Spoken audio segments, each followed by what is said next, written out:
오늘 함께 나눌 말씀은 예레미야 4장 1절에서 4절 말씀입니다. 예레미야 4장 1절에서 4절 말씀입니다. 네, 한 절씩 아니요. 다 함께 같이 합독하도록 하겠습니다. 4장 1절에서 4절 말씀까지 함께 합독하도록 하겠습니다. 함께 읽겠습니다. 여호와께서 이르시되 이스라엘아 내가 돌아오려거든 내게로 돌아오라. 내가 만일 나의 목전에서 가증한 것을 버리고 내가 흔들리지 아니하며 진실과 정의와 공의로 여호와의 삶을 두고 맹세하면 나라들이 나로 말미암아 스스로 복을 나로 말미암아 자랑하리라. 여호와께서 유다와 예루살렘 사람에게 이와 같이 이르노라. 너희 묵은 땅을 갈고 가시덤불에 파종하지 말라. 유다인과 예루살렘 주민들아 너희는 스스로 할례를 행하여 너희 마음 가죽을 베고 나 여호와께 속하라. 그리하지 아니하면 너희 악행으로 말미암아 나의 분노가 불같이 일어나 사르리니 그것을 끌 자가 없으리라. 아멘. 네, 우리가 지난번에 제가 이제 4장 1절부터 4절 말씀까지 한번 다뤘던 적이 있는데 오늘 다시 한번 더 좀 다루면 좋겠다라는 생각이 들어서 오늘 다시 본문으로 잡았습니다. 3장 마지막 부분을 보게 되면 이제 진정으로 돌아오는 것이 무엇인지에 대한 그런 설명을 이제 예레미야가 하고 있는데요. 먼저는 하나님이 그 구원을 베푸시는 참 하나님, 참 신이심을 인정하는 것, 그래서 자신의 부끄러움을 깨닫고 그로 인해서 자신의 죄를 인정하는 것이다라고 말씀드렸습니다. 그래서 오늘 읽은 말씀은 그러면 그 진정한 돌아옴이 어디를 향해야 하는지, 또한 그 모습이 어떠해야 하는지, 또한 본질적인 의미가 무엇인지, 그래서 여호와께 진정으로 돌아왔을 때 어떤 결과가 나타나는지에 대한 그런 말씀을 오늘 예레미야가 하고 있는데요.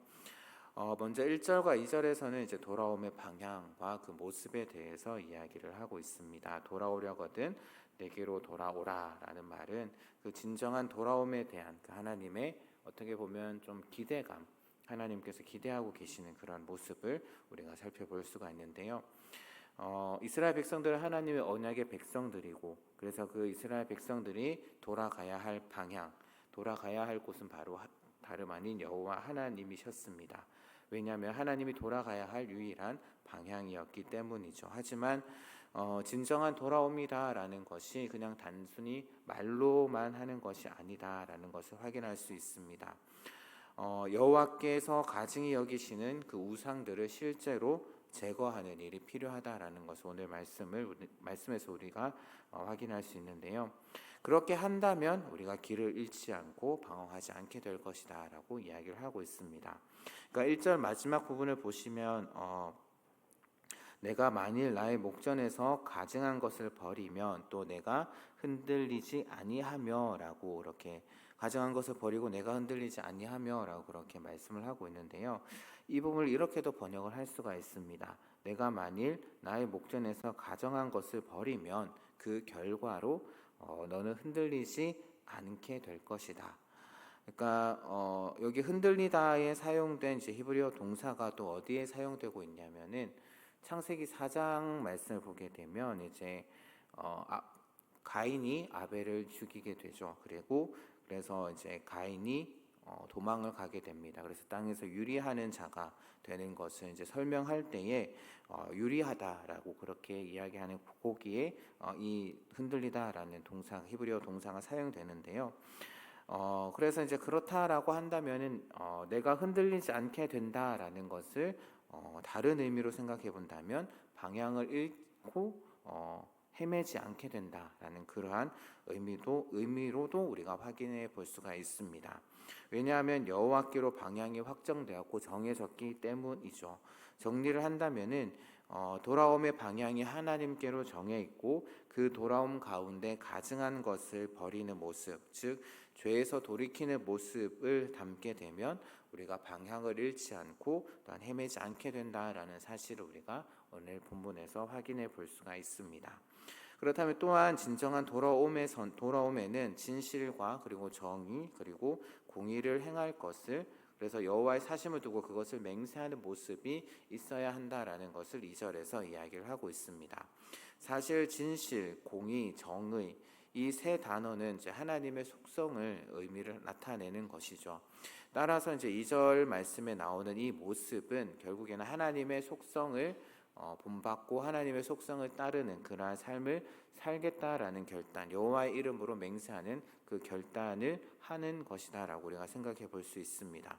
그렇게 하면 이제 어떻게 되느냐? 바로 그러면 열방이 여호와로 인하여서 복을 받을 뿐만 아니라 또한 자랑하게 된다라고 이야기를 하고 있습니다. 다르게 말하면 진정으로 돌아온 언약 백성의 삶을 통해서 열방이 여호와 하나님을 보고 여호와 하나님을 경험하면서 또한 그것을 자랑으로 내가 이것을 보았다, 여호와 하나님의 그런 모습을 보았다, 여호와를 경험하였다라고 그렇게 자랑하게 된다라는 말이 된 것이죠. 그렇다라고 한다면 이스라엘 백성들이 돌아오는 것은 결국에는 이스라엘이 결국 열방을 향한 축복의 통로가 되는, 하나님께서 아브라함을 통해서 약속하셨던 그것이 이루어지는 그러한 것임을 또한 우리가 여기서 확인해 볼 수 있습니다. 그래서 여호와께 돌아오라라는 그 명령, 이 이제 이스라엘 백성들에게 이제 주어졌는데, 그런 같은 흐름에서 그 돌아오라는 권면이 이제는 누구에게도 주어지냐면은 유다와 예루살렘에도 동일하게 주어지게 됩니다. 돌아오라고 말씀하시는 분은 동일하게 여호와 하나님이시고, 돌아옴은 하나님의 백성, 하나님의 그 언약 백성들에게 요구되는 것이기 때문에 하나님께서는 유다와 예루살렘에도 돌아오라라고 그렇게 3절과 4절에서 권면을 하고 계시죠. 다시 한 번 더 부르고 계십니다. 그러면서 하나님께서는 3절과 4절에서 그 돌아옴의 본질적인 의미에 대해서 그렇게 설명을 하고 계시는데요. 첫 번째는 묵은 땅을 갈아엎고 가시덤불을 제거한 뒤에 씨를 뿌리는 것. 이 말은 그냥 돌아온다라는 것이 그냥 추상적인 그러한 돌아옴이 아니라 어떤 하나의 실제가 되어야 된다라는 것을 의미를 하고 있습니다. 그래서 실제로 이제 뿌리를 내리고 자라도록 해야 된다라는 것이죠. 그러니까 말로만 돌아온다라고 그냥 입술로만 돌아온다라고 이렇게 이야기하는 것이 아니라 어떻게 보면 행위가 있어야 되고 또한 거기에 대한 열매가 있어야 된다라는 것을 우리가 여기서 확인해 볼 수가 있습니다. 그러면서 이어서 4절에서는 그러면 실제로 돌아옴의 의미를 설명을 하면서 그것이 마음의 가죽을 베어내는 할례를 행하는 것이다, 여호와께 마음의 가죽을 베어내는 할례를 행하는 것이다 라고 이야기를 하고 있습니다. 이것은 이제 마음의 할례를 의미를 하는데, 할례를 행할 때 그 대상은 여호와 하나님이신 것이죠.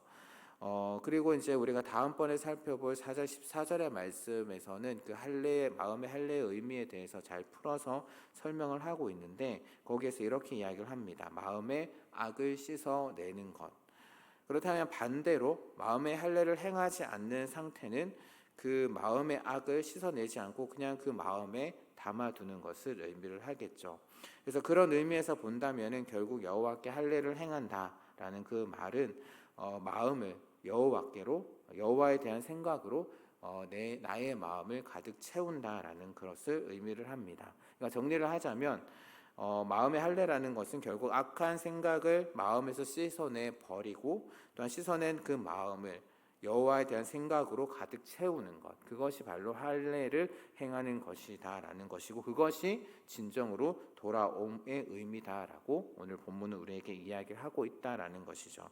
그런데 이러한 돌아옴이 없다라고 한다면, 즉 회개가 없다라고 한다면은 그 악행에 대한 하나님의 진노로 말미암아 하나님께서 행하시는 그 심판을 누구도 감당할 수 없을 것이다라고 이야기를 하고 있습니다. 그래서 특별히 이제 4절 말씀을 보게 되면 스스로 그 할례를 행하라, 너희 스스로 그 할례를 행하라라고 이야기를 하고 계시는데, 이것은 그 돌아옴에 대한 의지적인 결단을 하나님께서 여기서 요구하고 있는 그러한 표현이다라고 말씀드릴 수가 있습니다. 결국 오늘 말씀에서 하나님께서는 이스라엘 백성들에게 진정한 돌아옴, 진정한 회개가 무엇인지에 대해서 말씀을 하고 계시는데요. 먼저 진정한 회개에서 중요한 것은 바로 방향성이다라는 것이죠. 하나님께서는 돌아오려거든 다른 곳도 아닌 하나님께로 돌아오라고 그렇게 말씀하고 계십니다. 그리고 또한 그 돌아옴은 말로만 그치는 것이 아니라 행동이 뒤따라야 된다라는 것이죠. 그래서 마음속에 있는 하나님께서 가증하게 생각하시는 그 우상을 실제로 제거할 것을 하나님께서는 명령하고 계십니다.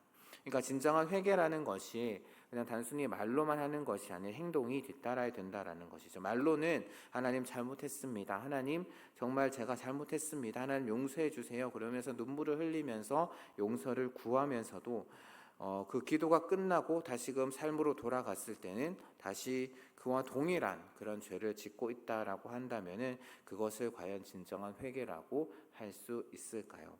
어찌 보면 하나님께서 내리실 그 진노의 심판이 두려워서 내 마음에 두려움이 있어서 그래 조금이나마 안정감을 또한 평안을 취하기 위해서 하나님 앞에 나아가서 기도하는 것에 그치지 않을까요? 그렇다면 그건 역시도 어떻게 보면 하나의 우상이 될 수 있지 않을까?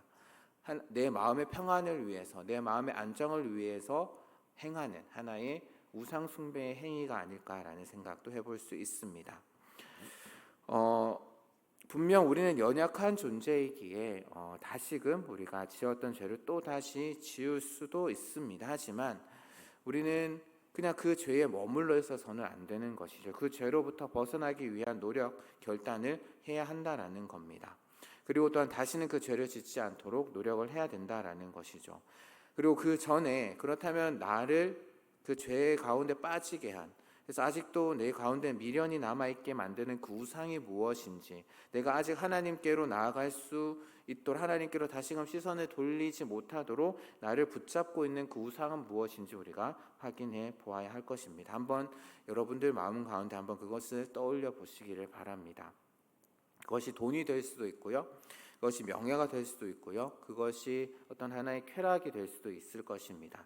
아니면 이 정도는 괜찮을 거야, 이쯤 하면 이 정도는 괜찮겠지라는 그런 어떤 하나의 타협함, 그것도 하나의 우상이 될 수 있겠죠.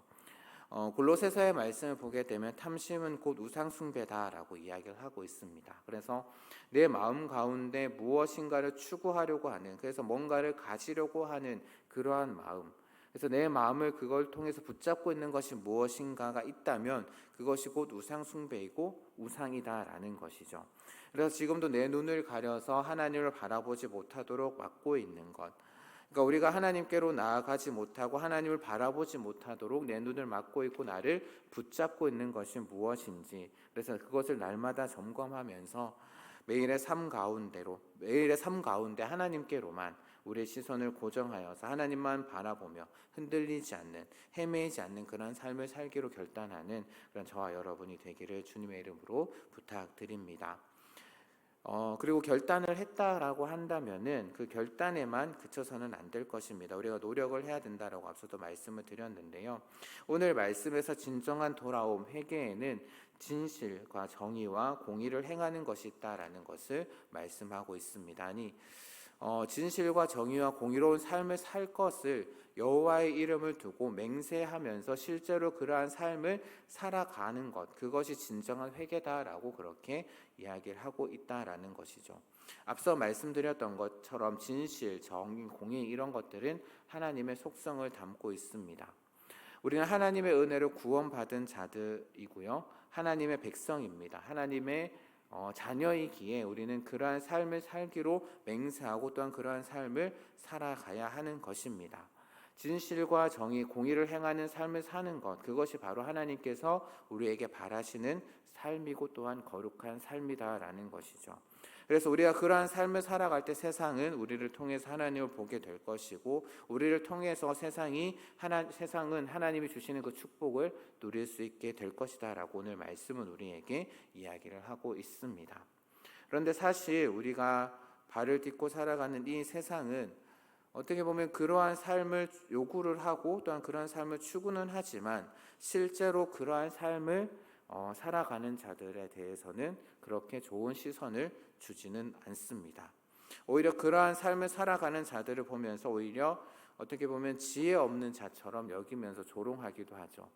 법 없이 사는 사람들에 대해서 높이고 동경은 하면서도 실제로 그렇게 살아가는 사람들의 삶의 모습을 보게 되면 왜 그렇게 답답하게 사냐라고, 왜 그렇게 고지식하게 사냐고, 당신만 그렇게 정의롭고 당신만 그렇게 공의롭냐고 그렇게 이야기를 하죠. 또 거짓말을 잘 하지 못하는 사람들, 그래서 진실되게 살아가는 사람들, 그래서 이제 어떤 하나의 예를 들어보게 되면 물건을 파는 그런 장사를 하는 사람들이 정말 속이지 않고 정직하게 그렇게 장사하는 사람들, 그런 사람들에 대해서 세상은 인정은 하면서도 때로는 그런 사람들의 삶의 모습을 보면서 참 바보같이 산다, 조금만 타협하고 조금만 이렇게 눈속임하고 살면 참 좋을 텐데 라는 그러한 생각을 하고 또한 말을 한다라는 것이죠.